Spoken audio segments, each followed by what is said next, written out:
I walked in on my wife comforting her boss on our anniversary. Clinking glasses, broken heart my wife. Let's call her Rachel, works in marketing.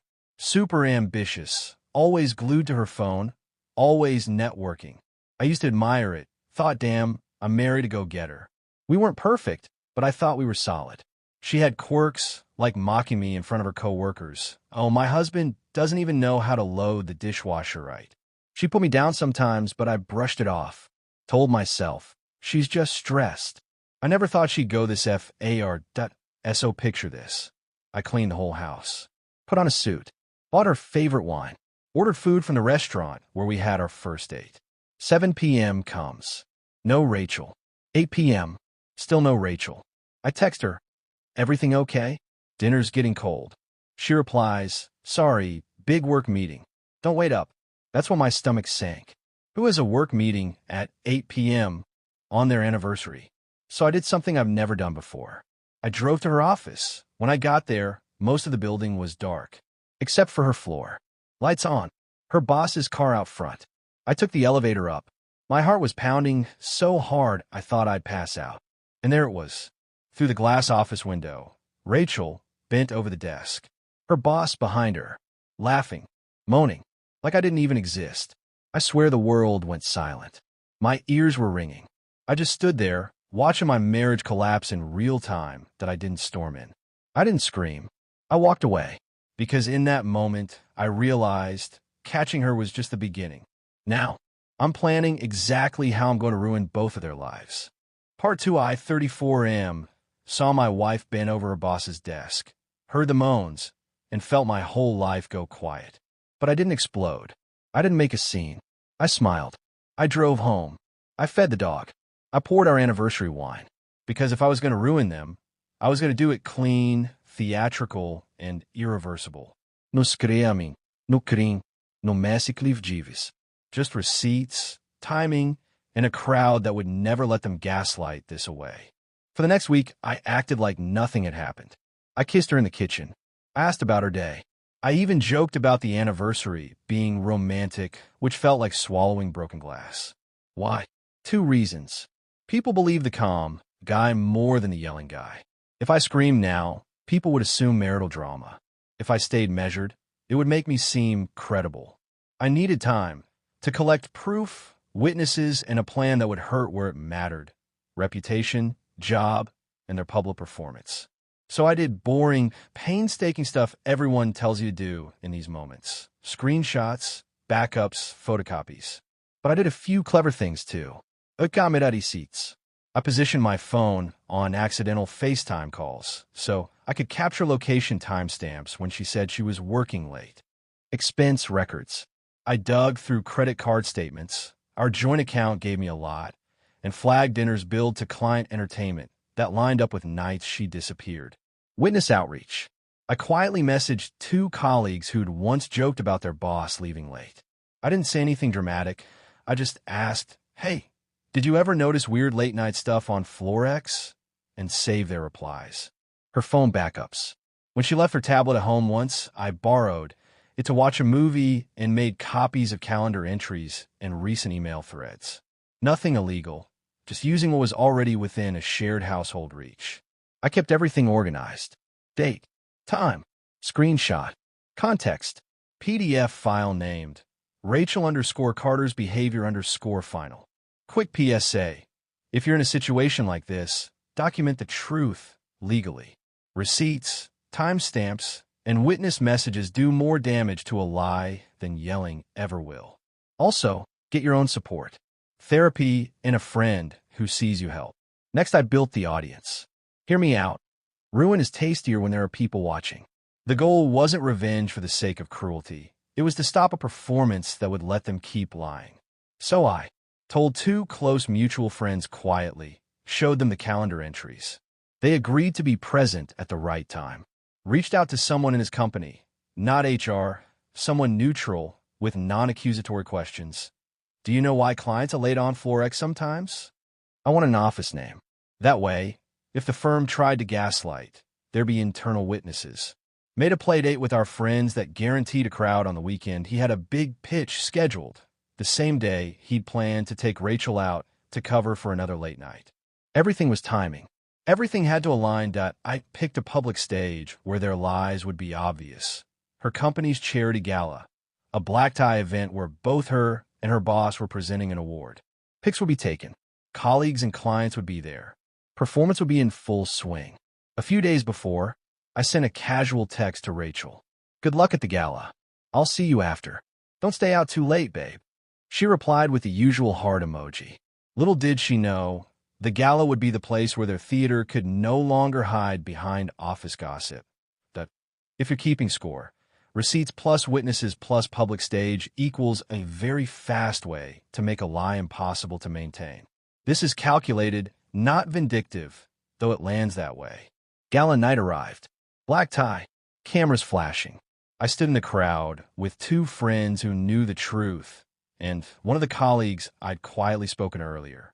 When Rachel and her boss took the stage to present, I watched them smile for the cameras.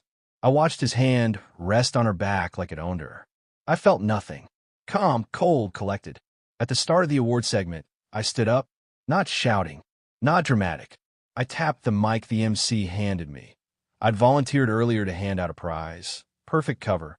I smiled, and in the calmest voice I could muster said, "Before we continue, I have a quick announcement. I'd like to thank the team for all their hard work. Also, I want to make sure the people in this room have the same facts I have." Then I played the file. Speakers filled the ballroom with her voice. Her voicemails apologizing for being home late. Text that said things like, "Can't wait to see you, babe." Calendar invites titled, "Weekend with the kids, dinner at 8. I had compiled a short montage. Calendar timestamps, receipts for client dinners that matched nights she disappeared, and a 3-second clip of her leaving his office late, phone in hand. The room went silent. Camera flashes started. Her boss, mid-smile, looked like someone had pulled his skin off. She clutched the mic and mouthed my name. I didn't yell. I just read the last line on the screen. "If you want to play married, don't do it in front of anyone who can testify." Cameras captured the shock. Her boss's face drained. Colleagues in the front rows pulled out their phones and started recording. Her HR rep, the one I nudged earlier, stood up. People started whispering. A client I'd seen earlier in the night walked out in a huff. Rachel tried to recover, calling me names, accusing me of public spectacle. Her boss shouted about defamation. But the receipts were clean, time-stamped, and the colleague I'd prepped corroborated the late-night schedule. HR had to act fast. By the end of the night, she'd been removed from presenting. Her boss got a private meeting with HR in the back. I walked out, got in my car, and didn't look back. So read it. That's what it looks like when you plan carefully instead of implode. They can spin, sue, or cry victim, but receipts and witnesses are hard to argue with in public. Now I'm waiting to see the dominoes. HR decisions, office rumors, the fallout on their marriage, and whether they'll try to drag me into a lawsuit. Was it cruel? Maybe.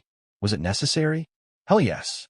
Part 3, you know how in movies when the villain gets exposed and the room gasps? That's what the gala felt like. But real life is messy, eh? It doesn't end with applause. It ends with HR meetings, family calls, and desperate texts from the same woman who clawed my arm raw when I forgot to take the trash out. This is the aftermath of exposing my wife and her boss in front of their entire company. Within 48 hours of the gala, both Rachel and her boss were on leave pending investigation. HR wanted my files. I said, "You'll get them if my lawyer approves." Calm, professional. No chance of them spinning me as some bitter husband. Her boss tried to send me a cease and desist through a lawyer, claiming defamation. My lawyer, worth every penny, replied with a single email attaching time-stamped receipts, bank statements, and screenshots of Rachel's own texts. Case dropped in one day. HR eventually cut her boss loose, quietly, of course. He was too high up for them to parade. Rachel? Demoted. Reputation destroyed. Colleagues whispering. Invitations drying up. That's when her parents called me. They said I'd humiliated their daughter. That marriage was private. I told them.